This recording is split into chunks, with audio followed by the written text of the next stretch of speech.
25 महमूद गजनी। अलब्तगीन नामक एक तुर्क सरदार गजनी साम्राज्य का संस्थापक था।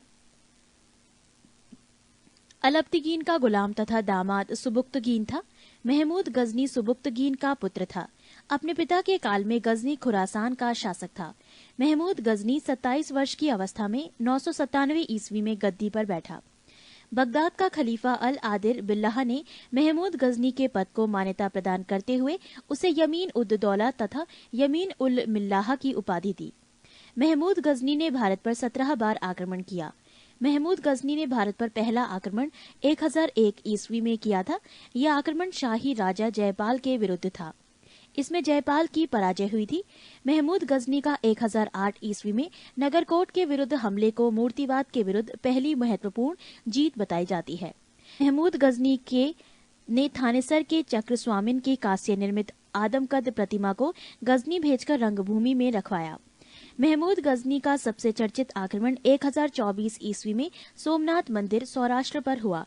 इस मंदिर की लूट में उसे करीब 20 लाख दीनार की संपत्ति हाथ लगी। सोमनाथ की रक्षा में सहायता करने के कारण अनहिलवाड़ा के शासक पर महमूद ने आक्रमण किया। सोमनाथ मंदिर लूट कर ले जाने के क्रम में महमूद पर जाटों ने आक्रमण किया था और कुछ संपत्ति लूट ली थी। महमूद गजनी का अंतिम भारतीय आक्रमण 1027 ईस्वी में जाटों के विरुद्ध था। महमूद गजनी की मृत्यु 1030 ईस्वी में हो गई। अलबरूनी, फिरदौसी, उद्बी तथा फरूखी महमूद गजनी के दरबार में रहते थे। 26 मोहम्मद गौरी। गौर महमूद गजनी के अधीन एक छोटा सा राज्य था। 1173 ईस्वी में शहाबुद्दीन मोहम्मद गौरी गौर का शासक बना। इसने भारत पर पहला आक्रमण 1175 ईस्वी में मुल्तान के विरुद्ध किया था। मोहम्मद गौरी का दूसरा आक्रमण 1178 ईस्वी में पाटन गुजरात पर हुआ। यहाँ का शासक भीम द्वितीय ने गौरी को बुरी तरह परास्त किया। मोहम्मद गौरी द्वारा लड़ा गया प्रमुख युद्ध तराइन का प्रथम युद्ध वर्ष 1191। पक्ष गौरी एवं पृथ्वीराज चौहान, परिणाम पृथ्वीराज चौहान विजयी। तराइन का द्वितीय युद्ध वर्ष 1192 ईस्वी। पक्ष गौरी एवं पृथ्वीराज चौहान, परिणाम गौरी विजयी। चंदावर का युद्ध वर्ष 1194 ईस्वी। पक्ष गौरी एवं जयचंद, परिणाम गौरी विजयी। मोहम्मद गौरी भारत के विजित प्रदेशों पर शासन का भार अपने गुलाम सेनापतियों को सौंपते हुए गजनी लौट गया। मोहम्मद गौरी की हत्या 15 मार्च 1206 ईस्वी को कर दी गई। पृष्ठ 34। 27 सल्तनत काल। गुलाम वंश। गुलाम वंश की स्थापना 1206 ईस्वी में कुतुबुद्दीन ऐबक ने किया था। वो गौरी का गुलाम था। कुतुबुद्दीन ऐबक ने अपना राज्याभिषेक 24 जून 1206 ईस्वी को किया था। कुतुबुद्दीन ऐबक ने अपनी राजधानी लाहौर में बनाई थी। कुतुब मीनार की नींव कुतुबुद्दीन ऐबक ने डाली थी। दिल्ली का कुवत उल इस्लाम मस्जिद एवं अजमेर का 2.5 दिन का झोपड़ा नामक मस्जिद का निर्माण ऐबक ने करवाया था। कुतुबुद्दीन ऐबक को लाख बख्श, लाखों का दान देने वाला भी कहा जाता था। प्राचीन नालंदा विश्वविद्यालय को ध्वस्त करने वाला ऐबक का सहायक सेनानायक बख्तियार खिलजी था। ऐबक की मृत्यु 1210 ईस्वी में चौगान खेलते समय घोड़े से गिरकर हो गई। इसे लाहौर में दफनाया गया। ऐबक का उत्तराधिकारी आराम शाह हुआ, जिसने सिर्फ 8 महीनों तक शासन किया।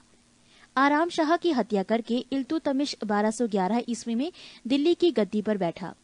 इल्तुतमिश तुर्किस्तान का इलबरी तुर्क था, जो ऐबक का गुलाम एवं दामाद था। ऐबक की मृत्यु के समय वो बदायूं का गवर्नर था। इल्तुतमिश लाहौर से राजधानी को स्थानांतरित करके दिल्ली लाया। इल्तुतमिश पहला शासक था जिसने 1229 ईस्वी में बगदाद के खलीफा के सुल्तान पद की वैधानिक स्वीकृति प्राप्त की। इल्तुतमिश की मृत्यु अप्रैल 1236 ईस्वी में हो गई। इल्तुतमिश के बाद उसका पुत्र रुकनुद्दीन फिरोज गद्दी पर बैठा। वो एक अयोग्य शासक था। इसमें अल्पकालीन शासन पर उसकी मां शाह तुर्कान छाई रही। शाह तुर्कान के अवांछित प्रभाव से परेशान होकर तुर्की अमीरों ने रुकनुद्दीन को हटाकर रजिया को सिंहासन पर आसीन किया। इस प्रकार रजिया बेगम प्रथम मुस्लिम महिला थी जिसने शासन की बागडोर संभाली। इल्तुतमिश द्वारा किए गए महत्वपूर्ण कार्य: 1. कुतुब मीनार के निर्माण को पूर्ण करवाया। 2. सबसे पहले शुद्ध अरबी सिक्के जारी किए, चांदी का टंका एवं तांबा का जीतल। 3. एकता प्रणाली चलाई। 4. 40 गुलाम सरदारों का संगठन बनाया जो तुर्काने चहलगानी के नाम से जाना गया। 5. सर्वप्रथम दिल्ली के अमीरों का दमन किया।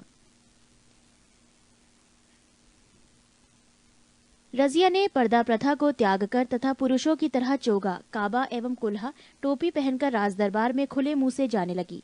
रजिया ने मलिक जमालुद्दीन याकूत को अमीर अखोर घोड़े का सरदार नियुक्त किया। गैर तुर्कों को सामंत बनाने के रजिया के प्रयासों से तुर्की अमीर विरुद्ध हो गए और उसे बंदी बनाकर दिल्ली की गद्दी पर मुइजुद्दीन बहराम शाह को बैठा दिया। रजिया की शादी अल्तूनिया के साथ हुई। इससे शादी करने के बाद रजिया ने पुनः गद्दी प्राप्त करने का प्रयास किया, लेकिन वो असफल रही। रजिया की हत्या 13 अक्टूबर 1240 ईस्वी को डाकुओं के द्वारा कैथल के पास कर दी गई। बहराम शाह को बंदी बनाकर उसकी हत्या मई 1242 ईस्वी में कर दी गई। बहराम शाह के बाद दिल्ली का सुल्तान अलाउद्दीन मसूद शाह 1242 ईस्वी में बना। बलबन ने षड्यंत्र के द्वारा 1246 ईस्वी में अलाउद्दीन मसूद शाह को सुल्तान के पद से हटाकर नासिरुद्दीन महमूद को सुल्तान बना दिया। नासिरुद्दीन महमूद ऐसा सुल्तान था जो टोपी सीकर अपना जीवन निर्वाह करता था। बलबन ने अपनी पुत्री का विवाह नासिरुद्दीन महमूद के साथ किया था। पृष्ठ 35। बलबन का वास्तविक नाम बहाउद्दीन था। वो इल्तुतमिश का गुलाम था। तुर्काने चहलगानी का विनाश बलबन ने किया था। बलबन 1266 ईस्वी में ग्यासुद्दीन बलबन के नाम से दिल्ली की गद्दी पर बैठा। वो मंगोलों के आक्रमण से दिल्ली की रक्षा करने में सफल रहा। राजदरबार में सजदा एवं पैबोस प्रथा की शुरुआत बलबन ने की थी। बलबन ने फारसी रीति रिवाज पर आधारित नवरोज उत्सव को प्रारंभ करवाया। अपने विरोधियों के प्रति बलबन ने कठोर लौह एवं रक्त की नीति का पालन किया। नासिरुद्दीन महमूद ने बलबन को उलूंग खां की उपाधि प्रदान की। बलबन के दरबार में फारसी के विप्रसिद्ध कवि अमीर खुसरो एवं अमीर हसन रहते थे। गुलाम वंश का अंतिम शासक शम्मुद्दीन कैमुर्स था।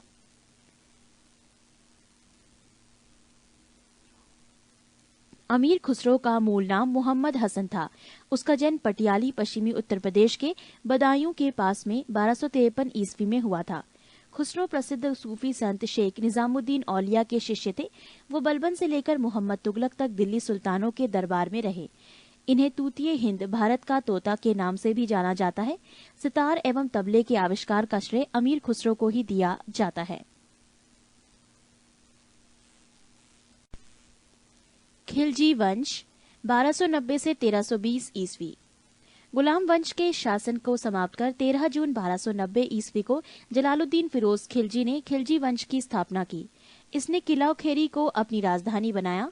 जलालुद्दीन की हत्या 1296 ईस्वी में उसके भतीजा एवं दामाद अलाउद्दीन खिलजी ने कड़ा मानिकपुर इलाहाबाद में कर दी। 22 अक्टूबर 1296 ईस्वी में अलाउद्दीन दिल्ली का सुल्तान बना। अलाउद्दीन के बचपन का नाम अली तथा गुरशास्प था। अलाउद्दीन खिलजी ने सेना को नकद वेतन देने एवं स्थायी सेना की नींव रखी। दिल्ली के शासकों में अलाउद्दीन खिलजी के पास सबसे विशाल स्थायी सेना थी। घोड़ा दागने एवं सैनिकों का हुलिया लिखने की प्रथा की शुरुआत अलाउद्दीन खिलजी ने की। अलाउद्दीन ने भू राजस्व की दर को बढ़ाकर उपज का 1/2 भाग कर दिया। इसने खम्स यानी लूट का धन में सुल्तान का हिस्सा 1/4 भाग के स्थान पर 3/4 भाग कर दिया। इसने व्यापारियों में बेईमानी रोकने के लिए कम तौलने वाले व्यक्ति के शरीर से मांस काट लेने का आदेश दिया। इसने अपने शासनकाल में मूल्य नियंत्रण प्रणाली को दृढ़ता से लागू किया। दक्षिण भारत की विजय के लिए अलाउद्दीन ने मलिक काफूर को भेजा। जमैयत खाना मस्जिद, अलाई दरवाजा, सीरी का किला तथा 1000 खंबा महल का निर्माण अलाउद्दीन खिलजी ने करवाया था। दैवी अधिकार के सिद्धांत को अलाउद्दीन ने चलाया था। सिकंदर सानी की उपाधि से स्वयं को अलाउद्दीन खिलजी ने विभूषित किया। अलाउद्दीन ने मलिक याकूब को दीवाने रियासत नियुक्त किया था। अलाउद्दीन द्वारा नियुक्त परवाना नवीस नामक अधिकारी वस्तुओं की परमिट जारी करता था। बाजार नियंत्रण करने के लिए अलाउद्दीन खिलजी द्वारा बनाए जाने वाले नवीन पद क्रमानुसार दीवाने रियासत, ये व्यापारियों पर नियंत्रण रखता था। ये बाजार नियंत्रण की पूरी व्यवस्था का संचालन करता था। शहनाई मंडी, प्रत्येक बाजार में बाजार का अधीक्षक बरीद बाजार के अंदर घूमकर बाजार का निरीक्षण करता था। मुनहियान व गुप्तचर गुप्त सूचना प्राप्त करता था। शहनाई मंडी, यहाँ खाद्यान्नों को बिक्री हेतु लाया जाता था। सराहे अदल, यहाँ वस्त्र, शक्कर, जड़ी बूटी, मेवा, दीपक का तेल एवं अन्य निर्मित वस्तुएं बिकने के लिए आती थीं। पृष्ठ 36। अलाउद्दीन खिलजी की आर्थिक नीति की व्यापक जानकारी जियाउद्दीन बरनी की कृति तारीख फिरोज शाही से मिलती है। खजायुनुल फतूह अमीर खुसरो, रिहला इब्न बतूता एवं फुतूहस लातीन इसामी की कृति है।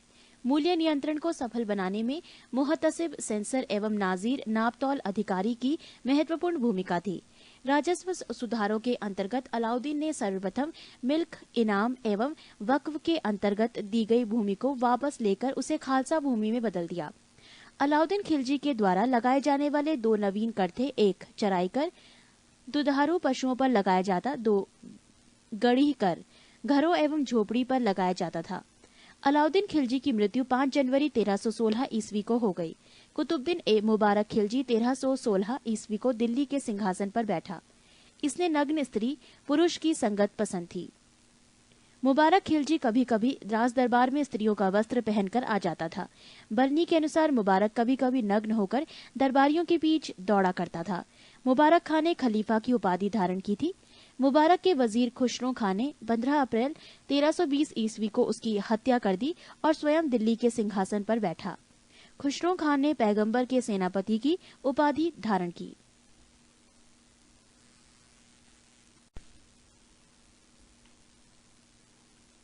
तुगलक वंश 1320 ईस्वी से 1398 ईस्वी।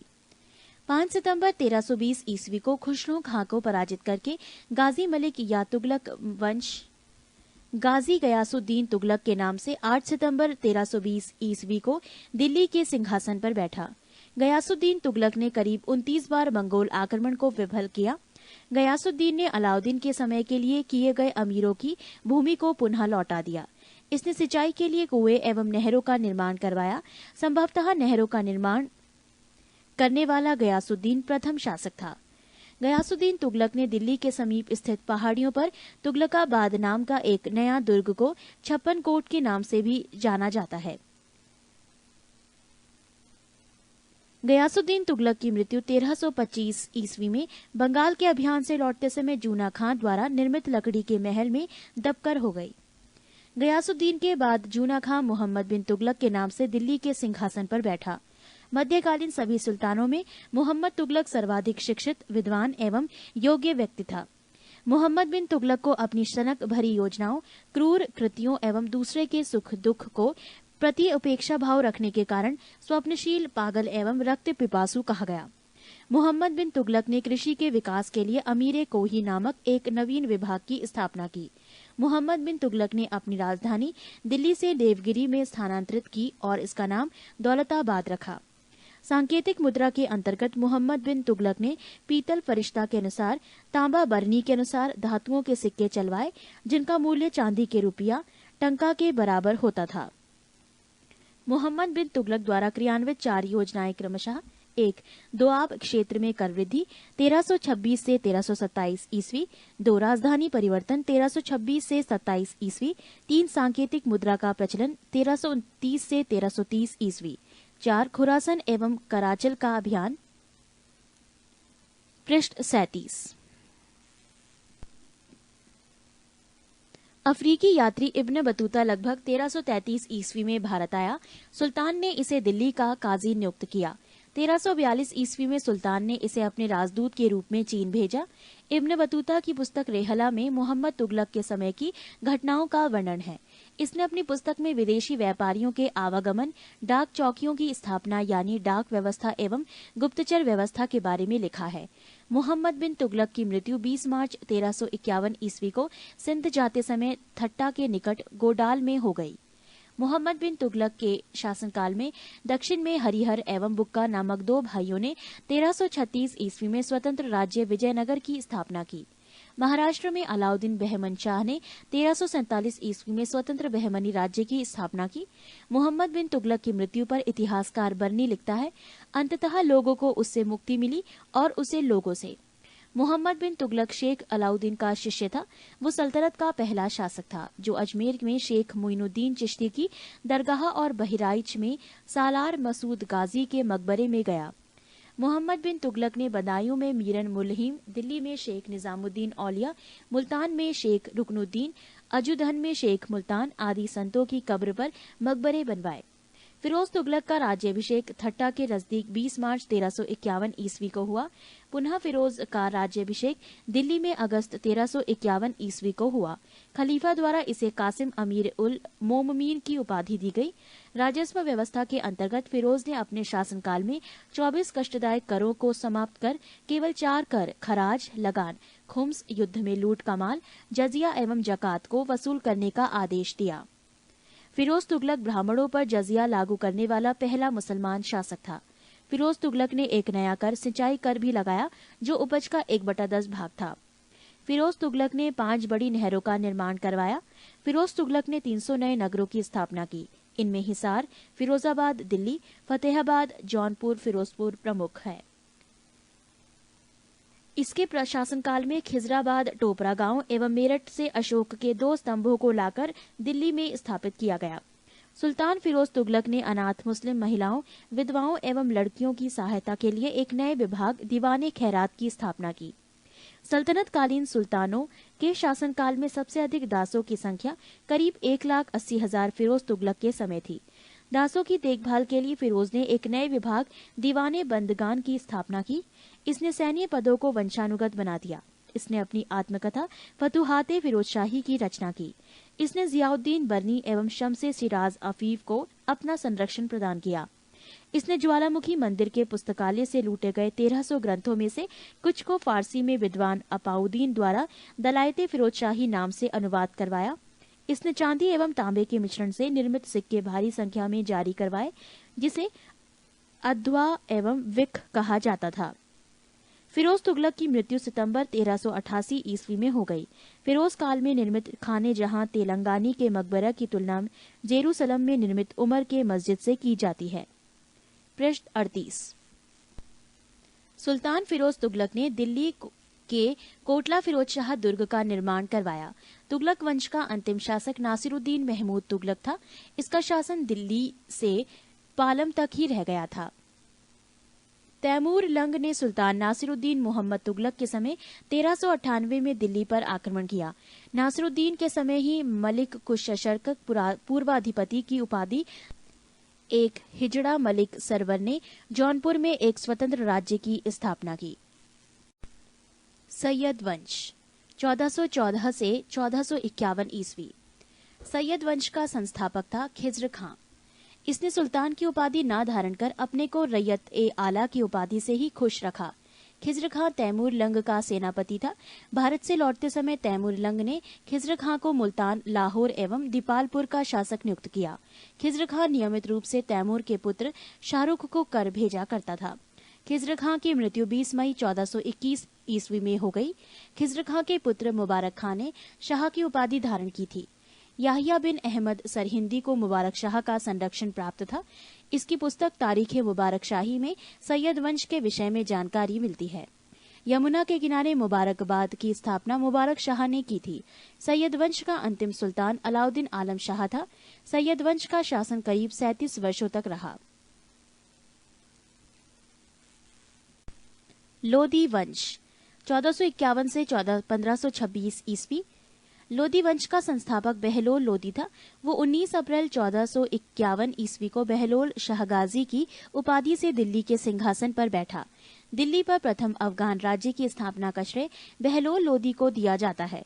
बहलोल लोदी ने बहलोल सिक्के का प्रचलन करवाया। वो अपने सरदारों को मकसदे अली कहकर पुकारता था। वो अपने सरदारों के खड़े रहने पर स्वयं भी खड़ा रहता था।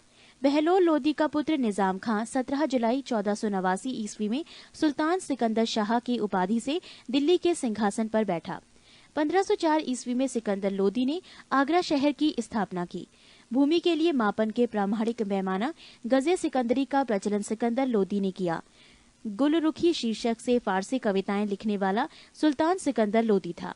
सिकंदर लोदी ने आगरा को अपनी नई राजधानी बनाया। इसके आदेश पर संस्कृत के एक आयुर्वेद ग्रंथ का फारसी में फरहंगे सिकंदरी के नाम से अनुवाद हुआ। इसने नगरकोट को ज्वालामुखी मंदिर की मूर्ति को तोड़कर उसके टुकड़ों को कसाईयों को मांस तौलने के लिए दो दिया था। इससे मुसलमानों को ताजिया निकालने एवं मुसलमान स्त्रियों के पीरों तथा संतों के मजार पर जाने पर प्रतिबंध लगा दिया। गले की बीमारी के कारण सिकंदर लोदी की मृत्यु 21 नवंबर 1517 ईस्वी को हो गई।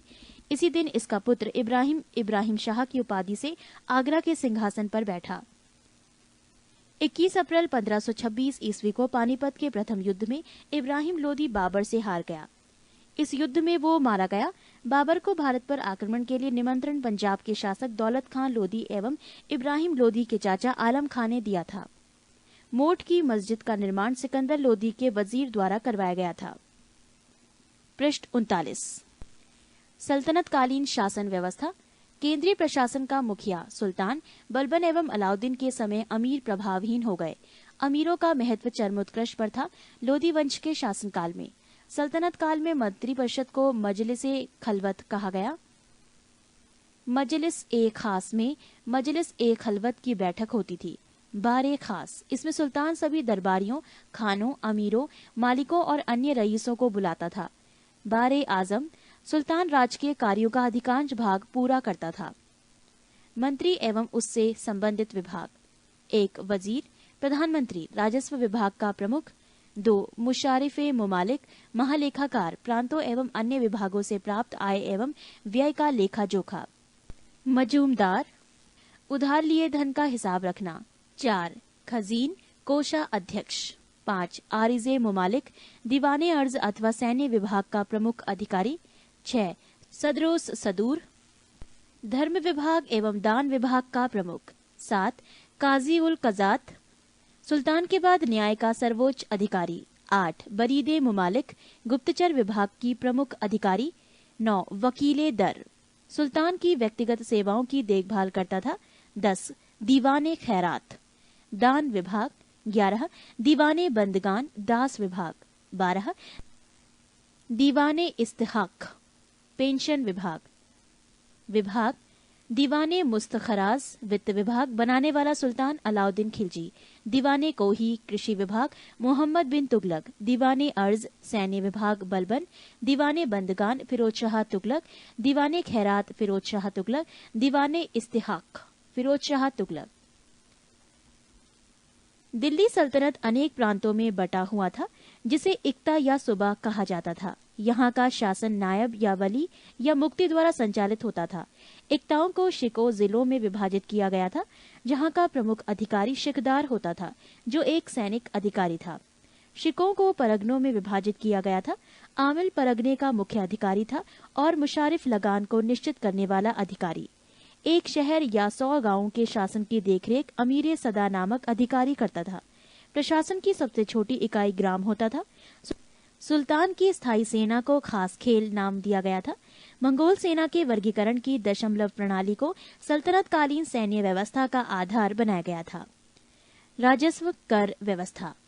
उश्र, मुसलमानों से लिया जाने वाला भूमिकर। खराज, गैर मुसलमानों से लिया जाने वाला भूमिकर। ज़कात, मुसलमानों पर धार्मिक कर, संपत्ति का 40वां हिस्सा। जजिया, गैर मुसलमानों पर धार्मिक कर। नोट, खम्स, यहाँ लूटे हुए धन, खानों अथवा भूमि में गढ़े हुए खजानों से प्राप्त संपत्ति का 1/5 भाग था, जिस पर सुल्तान का अधिकार था, तथा शेष 4/5 भाग प्राप्त करके उसके सैनिकों अथवा खजाने को प्राप्त करने वाले व्यक्ति का अधिकार होता था।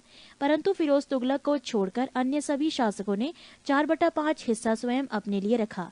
सुल्तान सिकंदर लोदी ने गढ़े हुए खजानों में से कोई हिस्सा नहीं लिया। पृष्ठ 40। सल्तनत काल में बारूद की सहायता से गोला फेंकने वाली मशीन को मंगलीक तथा अर्राद कहा जाता था। अलाउद्दीन खिलजी ने इक्ता प्रथा को समाप्त किया था। इक्ता प्रथा की दोबारा शुरुआत फिरोज तुगलक ने की थी। सल्तनत काल में अच्छी नस्ल के घोड़े तुर्की, अरब एवं रूस से मंगाए जाते थे। हाथी मुख्यतः बंगाल से मंगाए जाते थे।